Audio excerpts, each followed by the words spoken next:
Welcome back to Everyday Ancestral. I'm your host, James Berry. This episode is for all those people that have ever felt forgotten by conventional medicine. Sadly, sometimes the system is broken. And in the case of our guest, Dr. Brandy Cummings, well, she is not your typical nutritionist. She is a former blackjack dealer who routinely chooses steak over quinoa. After overcoming severe mold exposure that triggered the loss of her first pregnancy, as well as countless other debilitating symptoms, she researched overlooked causes of chronic illness, such as mold, parasites, reactivated viral infections, and a dysregulated nervous system, and was alarmed at the lack of continuous care offered by the conventional model. She lives in Idaho with her husband and 2 young daughters and is a proud homeschooler, foodie, and Lego enthusiast. Please enjoy our next guest, Dr. Brandy Cummings. So welcome to Everyday Ancestral. Thank you. I'm so excited to be here. Yeah, so first let's just talk about you got into nutrition. Everyone in the health field, there's a why. And what was the driver or the linchpin that made you kind of go, oh, I need to focus. This is my mission. I need to do this in life. It started when I was a teenager and I was having really severe chest pain that was interfering with my ability to get a full breath. And this really freaked my mom out, right? And she would take me to the ER and they would draw blood and they would do a chest x-ray and they would prescribe me a bottle of Vicodin. And even at age 15, I was like, are we sure that's the play? Like, that doesn't seem like a good solution. And then my primary had no answers. And so that was our routine. Every time it would happen, that's exactly what I went through. And so I went gluten-free. They never said anything. You get the chest x-ray and then be like, we don't know, or what would they Yeah, say everything's with fine. one? Everything's fine. Then why did they give you the Absolutely, Vicodin? X-ray clear. Just because I guess because it hurt to take a breath. I have no idea. I never took them. I have this memory. So this is kind of weird. I don't know why my mom filled the prescriptions, but she did. And I have this memory of like She was opening taking it kind on. of. Was she taking it on the side? No, I mean, maybe we don't even go there. I don't know. I don't think so because I have this memory of like opening up the medicine cabinet in the bathroom and just seeing like all of these bottles of Vicodin, and I was like, this is not. And I never took them because I was just like, I don't know, I was kind of averse to those types of things, but I was just like, this is not the play. And I decided to go gluten-free because I had a family member that went gluten-free, and this was way before gluten-free was a thing. And the chest pain stopped. And so that was my very first connection to what we eat can impact how we feel. And then, fast forward, I had this mold story. So then I pivoted my practice to focus on that. And then fast forward, I got I fell through a lot of cracks in conventional medicine when I was having my babies. So I pivoted my practice to focus on mom. So it's just like every experience that I had in life where I'm just like, I don't stand for this. We're not doing this. I'm just like, keep pivoting so that other people don't have to go through what I went through. Yeah, in many ways, your journey is like a, a story of someone who has been kind of like forgotten by conventional medicine, or where conventional medicine just failed you. Yeah. Yeah, What? 100%. I mean, Oh, go ahead. Sorry. oh, I was just gonna that's so true because, I went to when I was having the mold symptoms, I had no idea it was mold.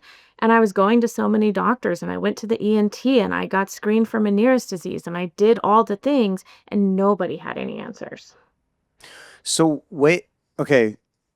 Before we go directly into the mold, this happened. So the chest, thing with the Vicodin that happened when you were a teenager. What actually got you to go down that nutritional path? Like, was it that experience, or what made you go, oh, I wanna, be an expert in nutrition?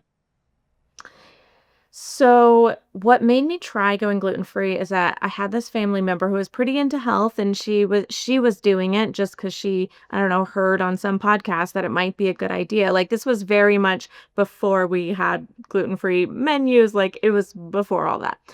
And so I just decided to try it. And once I had that experience of how much it impacted my health. I was like, "Oh my gosh, this is amazing." Then I went to undergrad in business management, and I was like, "Ugh, no, this ain't it." Because I thought I was gonna get an MBA, and I was just like, "Oh my god, corporate, And no create a like, thanks." you thought you were gonna create, like, a gluten-free food product. No, I'm kidding. Like, I don't know, but "There's I no was good like, gluten-free bread. I need to create a good gluten-free bread product." yeah, exactly. So I was just like, "No, I don't like that." And so that's when I'm like, "Well, let me go back to focusing on nutrition." And I got just a certificate in nutrition at the time. And that just blew my whole world open. Once you know, you can't unknow, right? And so it just kept going from there. And then I just went back and got my master's, and then I went back and got my doctorate. Like I just love learning, and anything that I can do to just kind of up level the results of the people I work with, I just tend to gravitate towards that.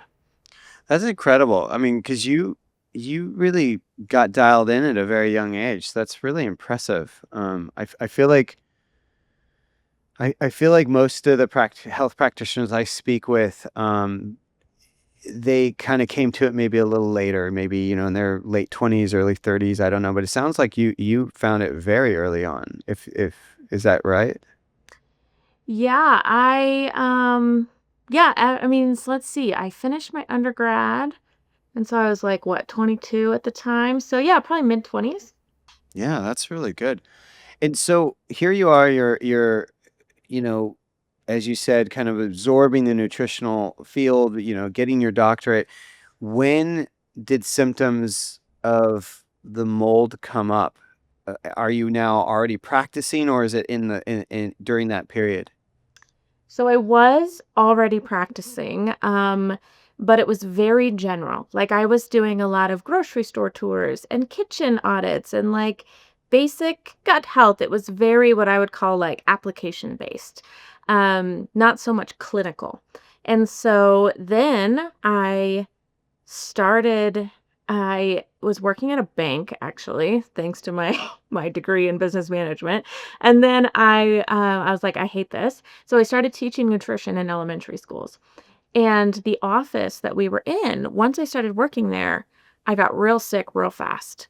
Like I'm the type of person where I never went to the doctor. Like I have this memory of starting that job, and you have to choose your insurance benefits when you start. And I literally said to them like, I don't need this. I don't go to the doctor. Like this isn't even on my radar. I was super healthy and strong and robust, and I got real sick real fast. So I gained How did it show up? How did the sickness show up? I gained so much weight so quickly, just out of the blue. I had vertigo was probably my most debilitating symptom. I felt very out of my body, kind of this like omnipresent kind of experience. Like I just wasn't present in my body. It felt like I was just a host.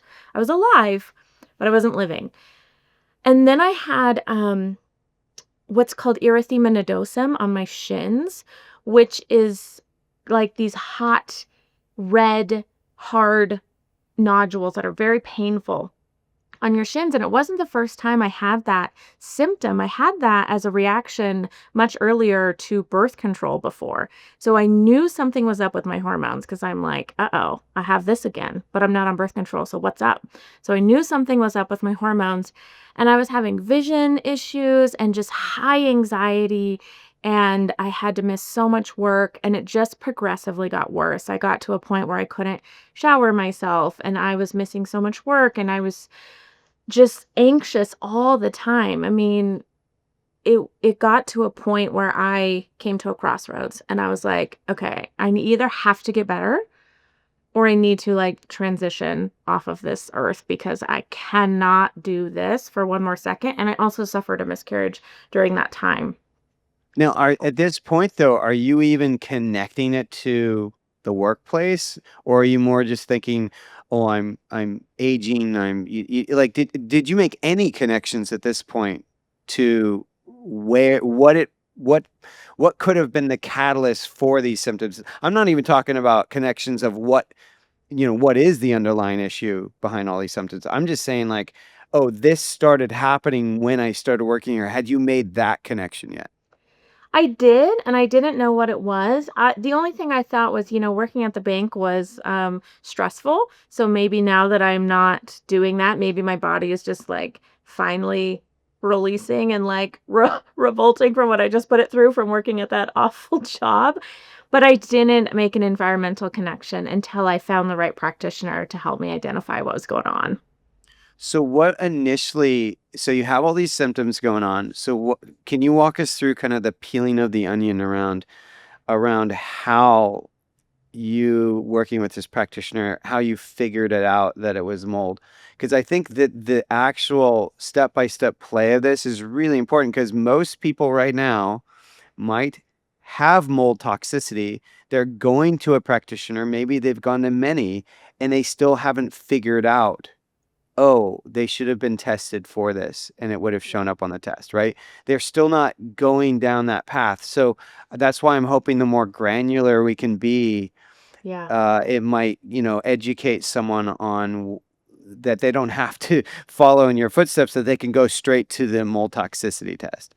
Yeah, man, if I could shortcut anybody, like, let's do that. So, up until this point, of course, I went to my regular doctor. I got the referral to ENT. I was screened for Meniere's disease. Sometimes I had to go to urgent care because I was just so dizzy, and they would prescribe me meclizine, which is like Dramamine.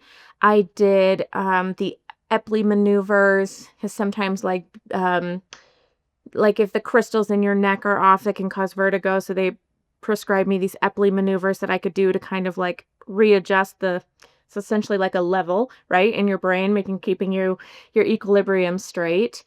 And that wasn't working. So then I went to a naturopath, and I did see some progress with the naturopath, but not enough. I was still so dizzy, and I was just getting more and more, my mental health was just declining more and more rapidly because I couldn't stand it. And What did they do, the naturopath do, that you saw a slight increase, like of feeling better? Was it more like maybe they were supporting nutritional deficiencies, or what exactly did they do that helped a little bit? Because clearly they still hadn't diagnosed it as mold. right. So I think from her I got a lot of kind of repletion based supplements, just to give me kind of some good nutritional support and good omega-3s, and just kind of like these baseline filling the gaps for any kind of insufficiencies that might have been there, and that does help for sure. And she really tried. Like, I mean, I remember being in her office, and we did like brain exercises, and just she was really trying, but we just weren't landing there. So I actually ended up going to this conference. It was actually PaleoFX, back when PaleoFX existed. Um, and I wasn't feeling well enough to be there. And in fact, I'm sitting there waiting for the keynote speaker, which was Dr. Perlmutter. I'm very excited to see him. And he comes out, and I was just like, I was feeling so dizzy. I was like, I can't do this. I had to go outside. I had to go find a tree. I had to go take a nap under a tree. Like, I just couldn't be present in my body. Like, I just can't do it.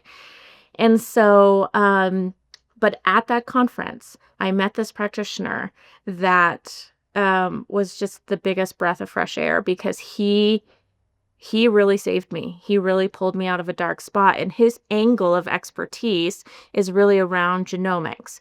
So we did a lot of genetic testing and identified where, I needed more support in detoxification and in methylation. So he was like, okay, this makes sense. This is why you're feeling so much sicker than everybody else in your office. He's the one that told me about mold. He made those connections.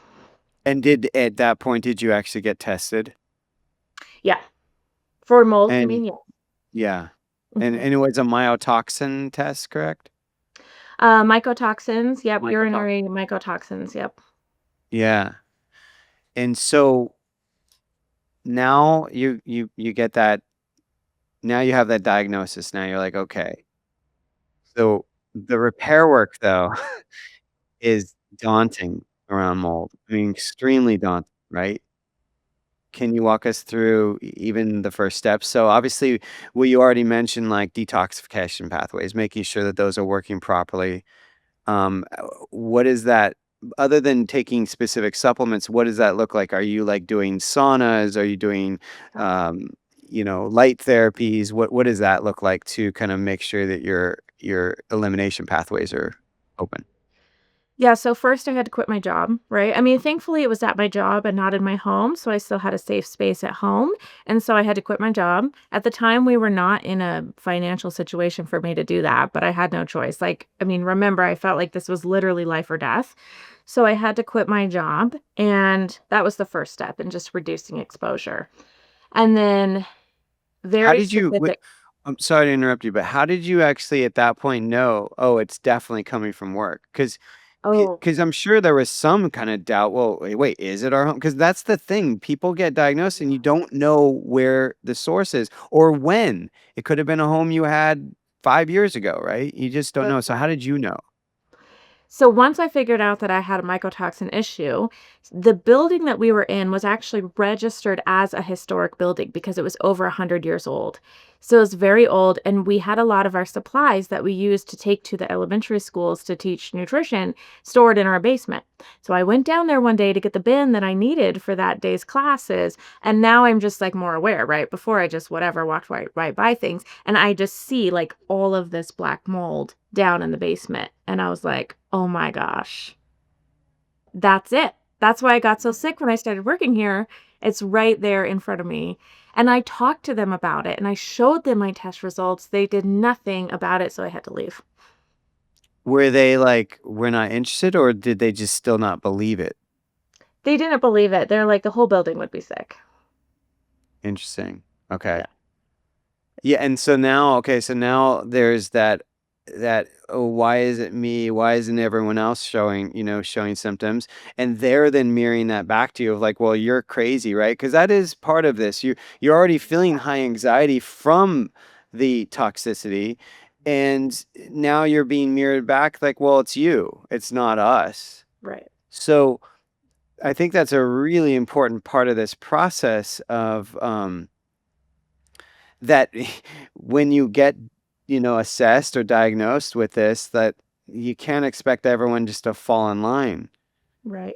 But you had the wherewithal and obviously the confidence and we're at a place where you could just quit the job basically. Or was that actually a scary thing to do at that point? Oh, it was so scary. We couldn't afford for me to do that. We had no backup plan. Like, but we couldn't afford for me not to do that.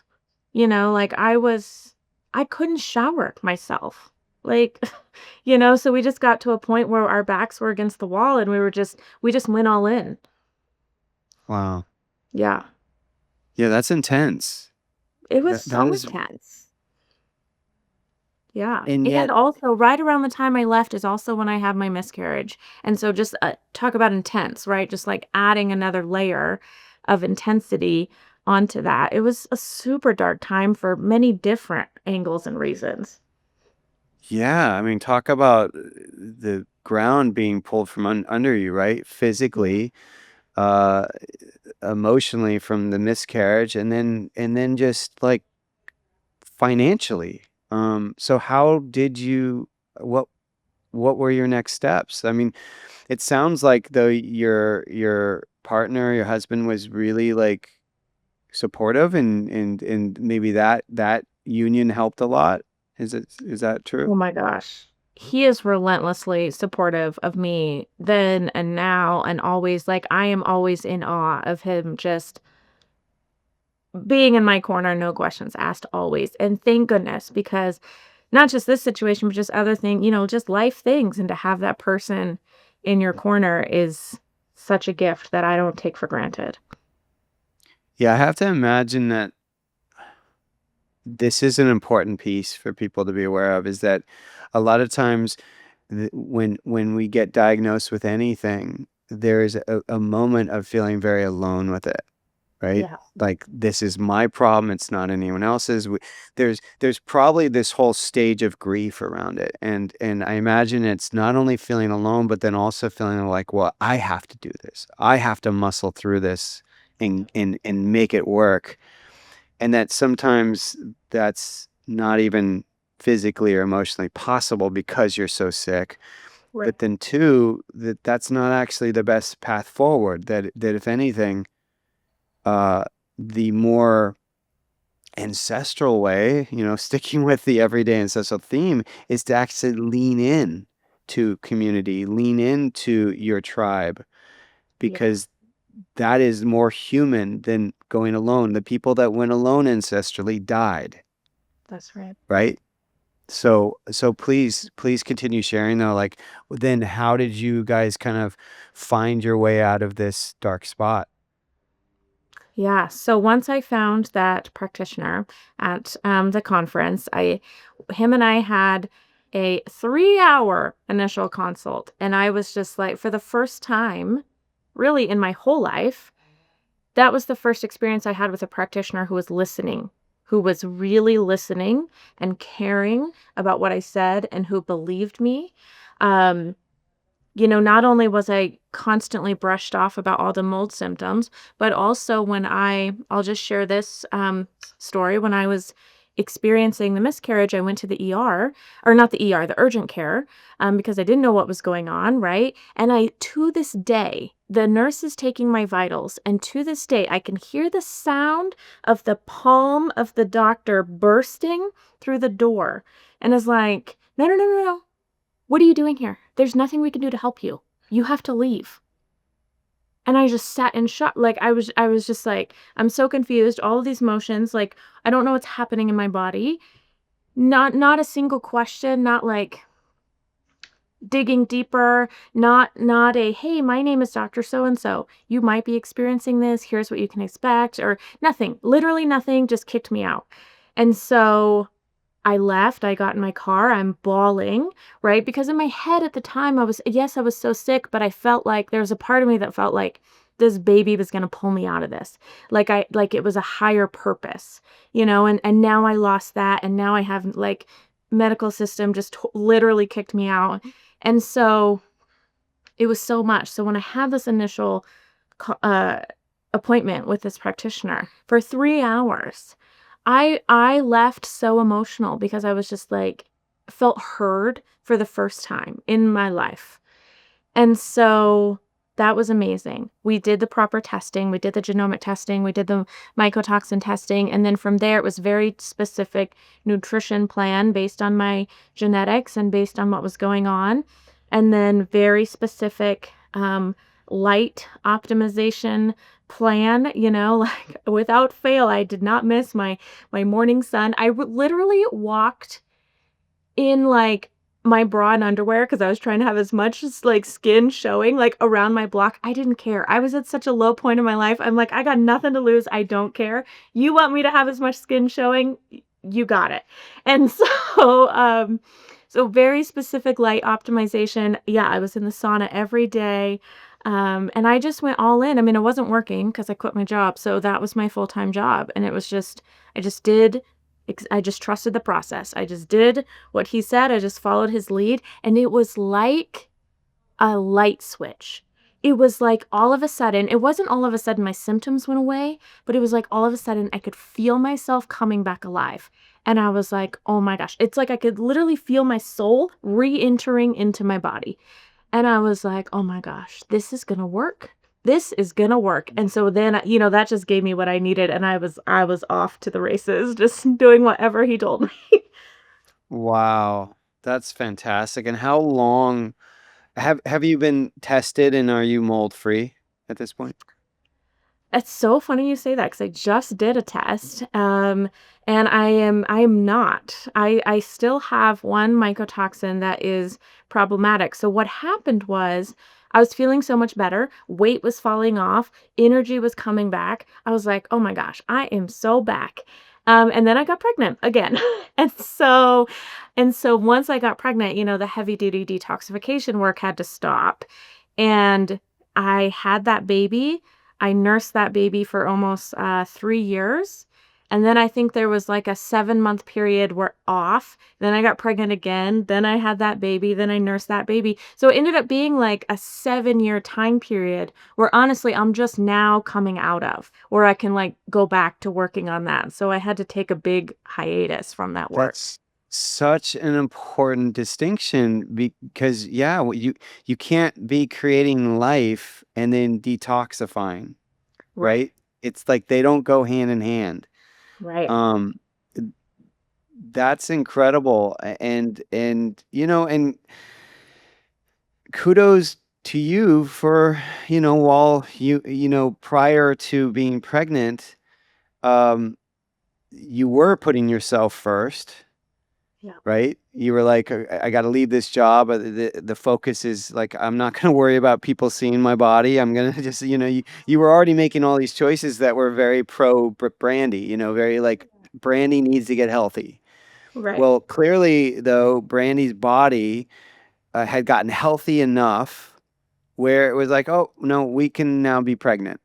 Right. And so then you just had to honor that, right? Because when the body's ready to be pregnant and it is pregnant, you want to honor that, particularly after you've come from having a miscarriage, Yeah. which is, I'm sure, could be its own topic of podcast because Yeah. we also experienced a miscarriage as well.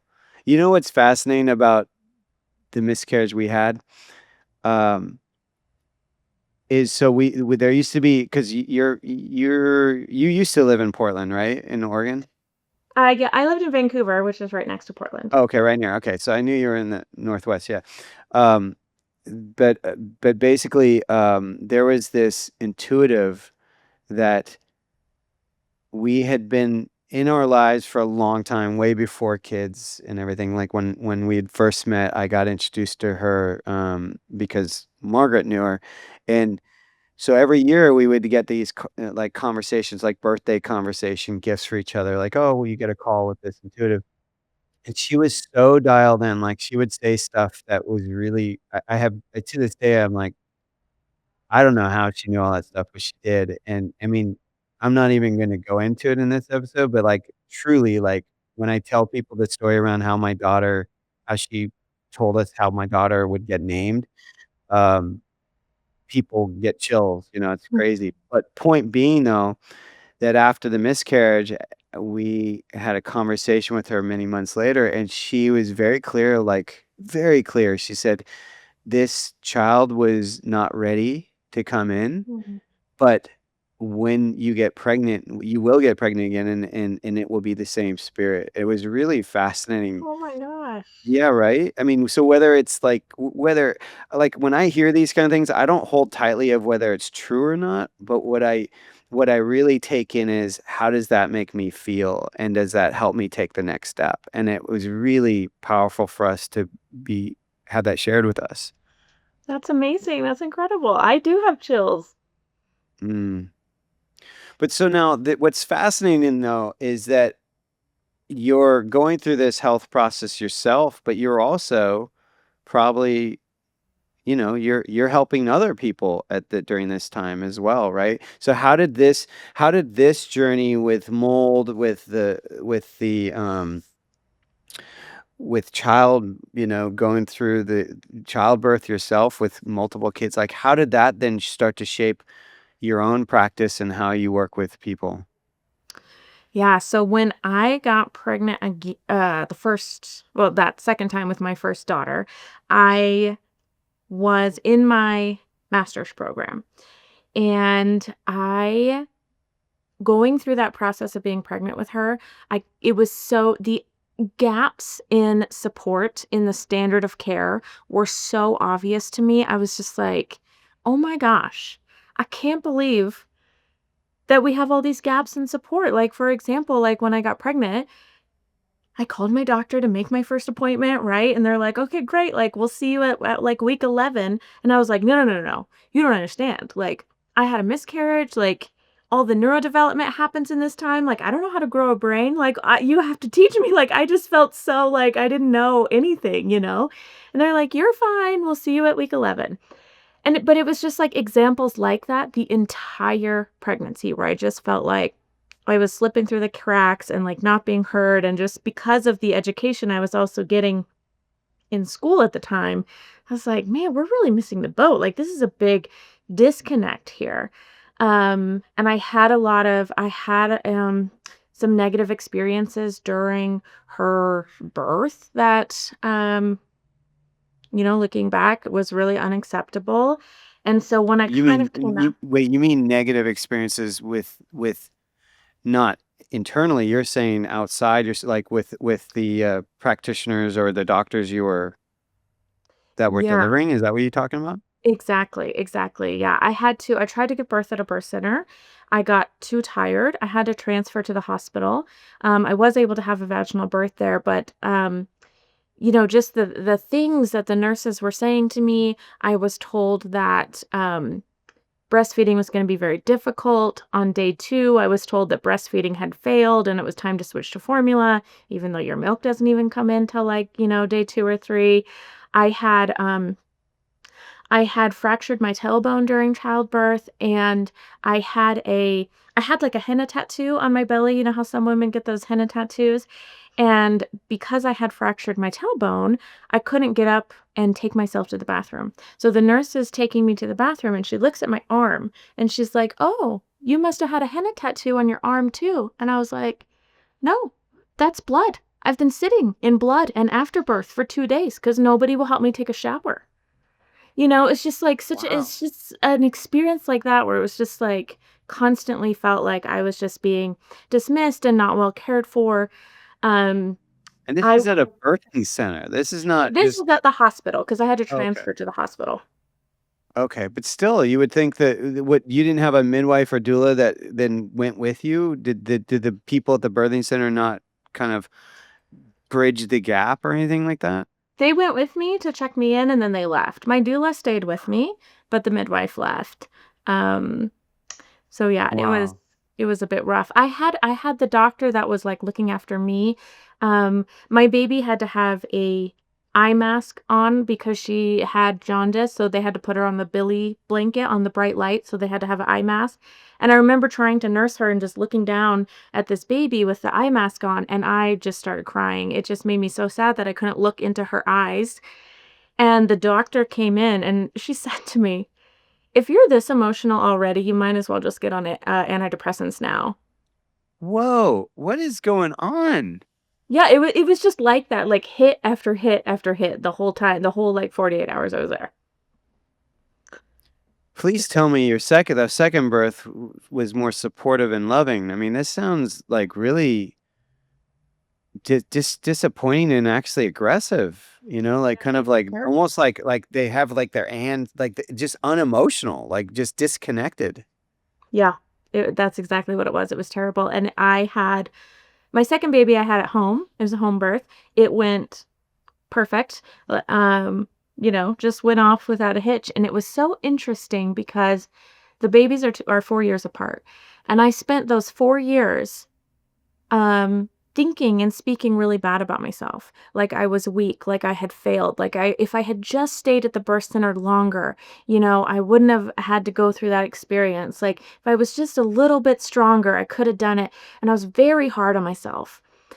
And then when baby number 2 came, it was so interesting because at first I thought, "Oh, I did it. Like, look how strong I am. Like, this is my redemption. Like, I did it."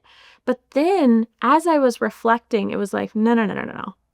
That birth that we just had, that was a piece of cake." I mean, it was still birth, but piece of cake. Look how strong you were 4 years ago. Look at what you did then. Look at what you were able to accomplish then. And I was finally able to forgive myself and be proud of myself and close that loop. So that was a very beautiful, unexpected thing that came out of baby number two's birth. That is really beautiful. That is something that I don't feel like is talked about enough. Like I guess for lack of better word, the birth trauma, like the trauma that we have post. I mean, in a sense, you could say it's postpartum, but they're I think they're different when you say like because postpartum can be chemical, it can be hormonal. I mean, there's so many things, but what I'm referring to and what I heard you saying is not it's more of like our mindset and our emotions around what not only how what we expected the birth to be, but also how we judged ourselves during that process. Yeah. Because you know, we were similar. We weren't in a birthing center for our first, but we tried to do it at home, and it got to a situation where we had to go to the hospital. And I just remember sitting out as Margaret was getting, I think it's the I can't remember what just is the pitocin for pain, or is it or to The epidurals for induce? pain, and then the Okay, so pitocin. she was getting the epidural. Yeah, and the pitocin is to induce. So she was getting the epidural, and I just remember going outside the room and just crying because I was so saddened that our birthing plan wasn't being, Yeah. wasn't happening the way we thought, and I know that she also carried our girls are 4 years apart, and I know she also carried within those 4 years the trauma of feeling like that she did something wrong, that she didn't do nothing. I don't think I put that on her. I'm saying that she had that own her own sense of feeling like she had failed. Yeah. Yeah.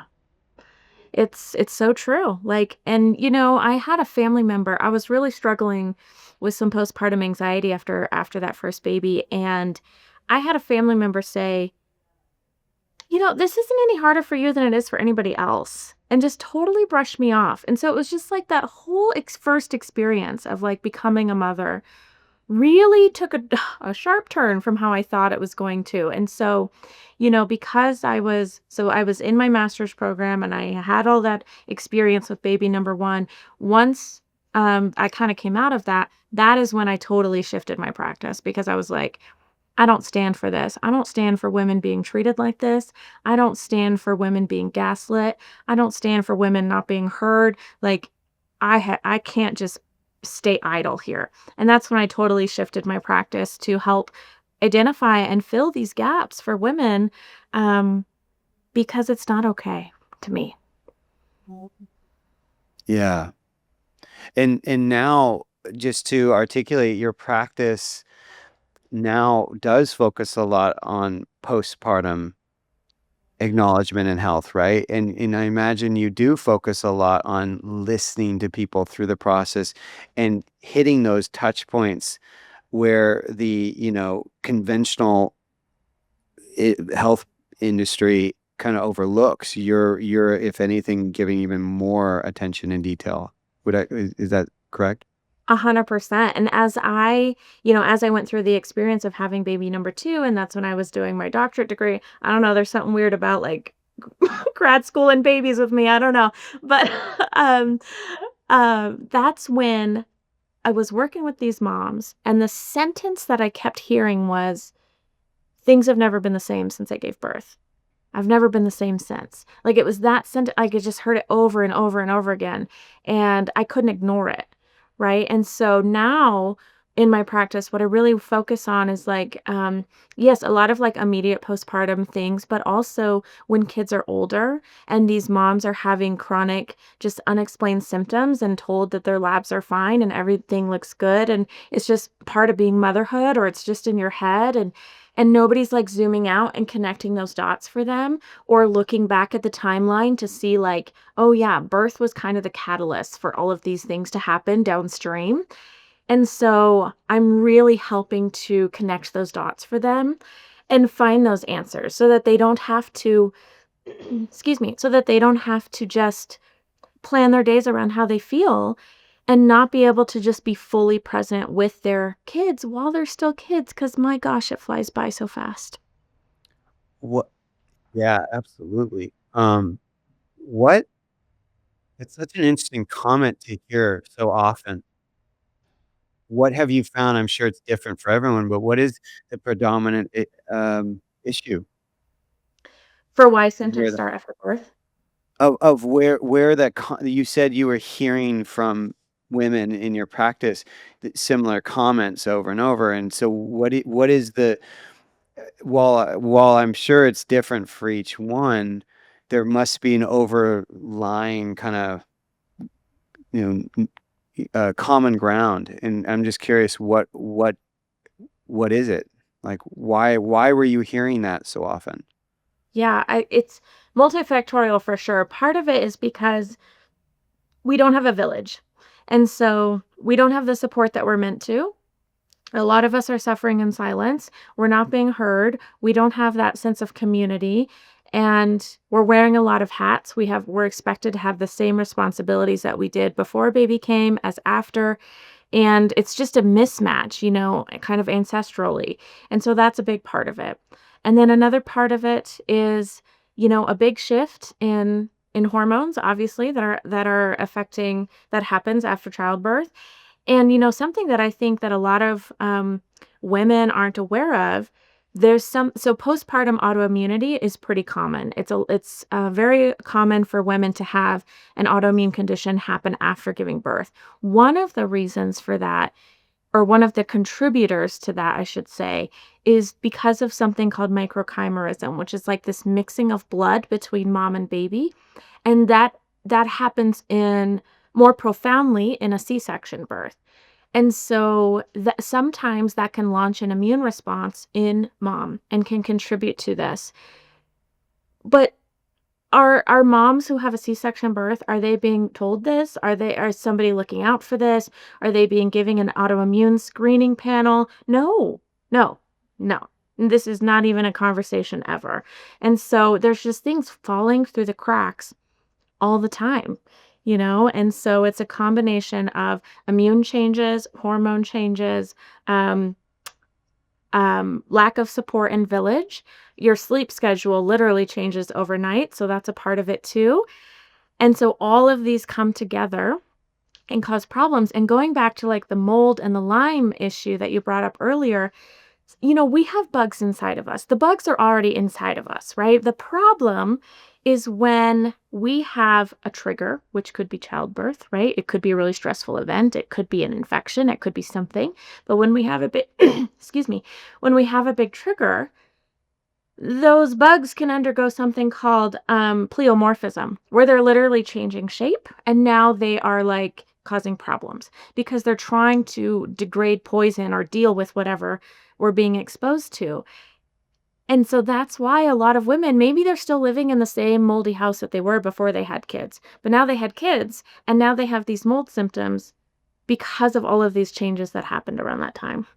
Interesting. And so what are some ways, like, for those listening or watching, that without even them going and getting diagnosed? Okay, so let's pretend that's not even an option. What are like three things that people can do to support their elimination pathways to really just make sure that their body is as optimized as it can prior to any diagnosis, through lifestyle and food choices? What would you say are the top 3 out of 5? The number one thing is light exposure. This is the number one thing that helped me, and this is the number one thing that moves the needle the most in my clients. When our body always wants to know what time it is. We have clock genes. We always want to know what time it is. We have, photo biomodulation happening. And so when we are not outside, when we're not getting the message about what time it is, when we're exposed to constant blue light, then our body gets confused about what time it is, and every cell responds based on what time it is. So our body has to know what time it is. We have to get that message from the sun and have proper lighting. Even simple things like if the sun is not overhead outside, your lights inside should not be on overhead. We want to match that positioning of the sun. So turn the overhead lights off and switch to lamps, right? Keep that positioning the same. The more you can do around this lighting, so that could be getting your morning sun, of just being outside as much as you can, just in general. So you're constantly getting the message about what time it is, but protecting your eyes from blue light. Also thinking about, digestion. I see a lot of digestion issues, constipation issues. Getting your belly exposed to the sun activates that migrating motor complex and gets things moving. thinking about things like mold and Lyme and parasites and viruses and these things, when we're getting that lighting message, when we're syncing up that message, then we are increasing the amount of cellular water that our cells are actually making. And that water that our cells make is very special. It's a gel-like substance and it builds resilience. And you know me, I'm all about building resilience. And so it it helps the bad guys stay out, right? Because of that gel-like structure, it keeps them out and it increases resilience. That's why some people, genetics are a part of it, but also it's also why some people are more sensitive to chemicals, to mold, to things like that. They're cellularly dehydrated. Their cells, their mitochondria are not making enough water. We make more water when we sync up our light exposure. Thinking about food. Well, going back to the light before you go to the food. So for the light, so specifically getting it on your belly. So you're thinking this is primarily during hotter days where and you want to have exposure because obviously it's not going to go through your clothes, right? So this is where you're trying to expose as much of your body to the sun. Is that kind of the best practice? Yeah, yeah. If you can't, maybe don't do like me and like strut around your neighborhood in like your bra and underwear, but but if you can, yeah, 100%. Or like not wearing sunglasses, right? And so your eyes are getting that, even if it's cold outside, right? We get light messages from the snow, we get light messages from the leaves that are on the ground. So taking those sunglasses off can be really helpful as well. Now, a little side help I'm sure you can give people is because sometimes people put on the glasses because their eyes hurt when the sun hits them, and that we know that that's a sign of what? Usually it's adrenal fatigue, right? Yeah, it can be adrenal issues. It can also just be because you're literally you're not outside enough. Your eyes aren't used to it, right? Like our eyes adjust. Just like when you flip on the light, when it's pitch black in your room and your eyes are like, "Ah." Same thing happens in the sun. It's just a good signal that you just need more of it and just build up slowly. Your eyes will adjust. Nice. Okay, so food. You were going to talk about food next. Okay, so the food part actually ties into the lighting part and really around anything that you can do to eat seasonally and locally. So I've always been told this, right? Like eat seasonally, eat locally. And in my head, I thought, well, that's because we want to lower emissions. It's because we want to support our local economy, right? And that's true. But what I didn't understand is that the food that's grown in our own backyard has the same light imprint that we do. And so when we eat those foods, it helps to sync up that light imprint and that light exposure and that circadian rhythm. Same thing with eating seasonally. Just like we have a daily circadian rhythm, we have a seasonal circadian rhythm. And when we're eating foods that are grown in the same season that we're living in currently, it syncs up that lighting message. So all of this lighting thing, that is the number one tip I can give. And there's lots and lots of components to it. But the more you can sync up that, the faster your results will go because you'll increase your resilience. You'll open up your drainage pathways. You'll be pooping more, right? Like lymph flows. Lymph doesn't have a pump. So how do we move lymph? Either manually, like dry brushing, lymph massage, vibration, things like that, or with voltage. We get voltage from the sun. And so all of my top 3 tips, probably top 20 tips, all point to Sun. optimizing light. I love it. No, it's always interesting to talk about local food and stuff because and I particularly think about this because I used to live on the West Coast. I grew up most of my life was on the West Coast, and now I'm on the East Coast for a very much shorter amount of time, but I'm now here. And the reality is that most of the produce that we have on the East Coast is coming from either the West Coast or from somewhere outside the US. So when we talk about what's in season and you don't have an urban garden, you're not growing, it's like, well, what's in season, you mean literally or like truly locally? Because what's in season locally here is different than what's in season locally in California. Yeah, what's in season, like truly and locally, is the best. Now, obviously, perfection is a myth, right? Like, that's impossible, so just let that go. But it's just I think the first step is just, like, having an awareness about this. Like, I remember when I first learned this, I was like, "Oh my gosh," right? And then you notice that you are going to the farmer's market and you're, like, really you're a lot more interested in what they have because now you have this information. It's just like these baby steps just start to trickle and snowball in your life, and the more you can do around that, it just accelerates healing, especially when we're talking about chronic illness, environmental based illnesses. Now, before we go, I wanna go back to something that you talked about. You talked about how you didn't feel heard when you were, in that conventional medicine building, the whether it was a hospital or somewhere working within conventional medicine, you didn't feel heard.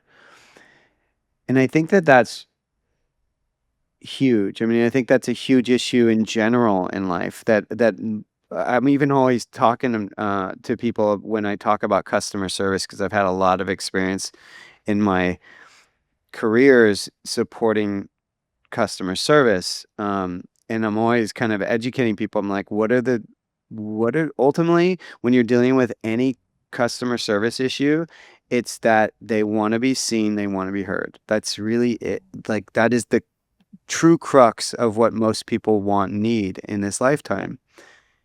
So how are you seeing and hearing, you know, people in your practice or in general? Like how what kind of practices are you kind of exhibiting and or instilling in people in ways that you think are different than how you were treated? Like what is it what does it mean to be seen and heard? Like what does it look like on your end as the practitioner? So the very first thing I do when I first start working with somebody is I say this exact thing. And if any of my past or current clients are listening, you can corroborate that I say this. I say, "This is your life and your body and your health. You are the pilot and you are in charge and you're calling the shots. I am just the co-pilot. I am here to make sure that to help you navigate and to make sure that you don't fly us into the side of a mountain, right? But you are the pilot." And so by doing that and setting that up right from the beginning, that might be the first time they've ever felt like the pilot in their life, right? Where they ever felt like they're calling the shots. And it's just such an important mindset shift that this is your life and you are in charge of your life and you are responsible for your life. And any practitioners, doctors, anybody that you invite into your team, you're still the pilot, right? Like they're working for you. They are there to support you. And so for some people, they're like, "Oh my gosh, I don't know how to be I don't know how to be the pilot." That's okay. That's because you have a co-pilot. That's why I'm here. I'm here to help you. But by the time, we land this plane, you're gonna feel really comfortable about it. And then when you go fly your next plane, it's just gonna get easier and easier the more you do it. So that's first. It's just to have this mindset shift that this is a collaboration. This is a dialogue. I'm not here to talk at you. I'm not here to cut you off because we only have 7 minutes together, right? Like, I'm here to hear you. Secondly, I believe my clients. There's no gaslighting here. I believe you. You say something's off in your body, I believe you, right? Like, let's dig deeper. Let's talk more about it. I believe you. And then, lastly, my appointments are longer. I think the average for a medical appointment is 7 minutes, and of like actual doctor one-on-one doctor time. My first appointments are 90 minutes. We're working together for a long time. You have access to me. You can ask me questions. My team is there to support you. Like, we don't ever want you to feel like you're flying without a co-pilot. Like, we are here to help you navigate that. And it's just such a biggest game changer.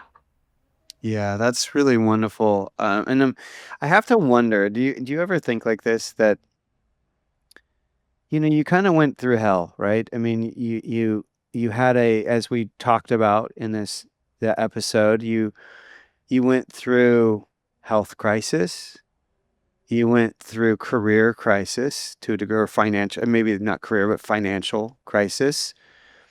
You went through emotional crisis with miscarriage. Do you ever look back at this journey and go like, "Oh, that all had to happen for me to be here, for me to be showing up in this way for me to have the practice I have today? Do you kind of look back at it with that kind of mindset change and maybe even that healing? 100%. I look back at it with extreme gratitude. It was all happening for me and not to me, you know? And that's how I continue to view life, and, it's all happening for me, and I'm just very clear on why I'm here, what my purpose is, the legacy that I wanna leave, the lessons I want to teach my girls, and so it's just such a gift to have that clarity because I know a lot of people don't, and the only reason I have that clarity is because of all those things I went through. Yeah, that's wonderful. And so moving forward, you said that you do still have some of the mold. So, you know, what is the next step now look like? What are you digging back into now that because you're not breastfeeding anymore, right? I don't know the age of your youngest. Nope, nope, I am done. She's 2 now. She decided she was done earlier than her sister, which is fine. And so, yeah, so now we're getting back on it. Now it's so nice being on this end of it because now I have all this knowledge and experience, and it's like, okay, next step, here we go. And so, focusing on detoxification and eating in the way that my genetics need and all of that light stuff we talked about, all of those pieces are just coming in a much more targeted, meaningful way. Do you feel like you have more facilities to do it and to follow it, or less now that you're because prior to last time you did it, you didn't have kids. And let's be honest, when you have kids, it's like, things are a little bit more challenging, particularly when they're younger kids, because you're divided, right? So how are you feeling in terms of the confidence and just the time and the energy to dig back in? Because it does take a lot of energy to deal with mold, right? Yeah, that is such a good point. Also, I feel really good right now, right? So I don't have that motivation of like, oh, I've got Right. sick, like I have to do this. And so it's such a good point. But the motivating thing is like, you know, leading by example for my clients, going through this journey. So walking through this kind of like peer to peer, like we're on this journey together, mother to mother, parent to parent, like we're going to do this together.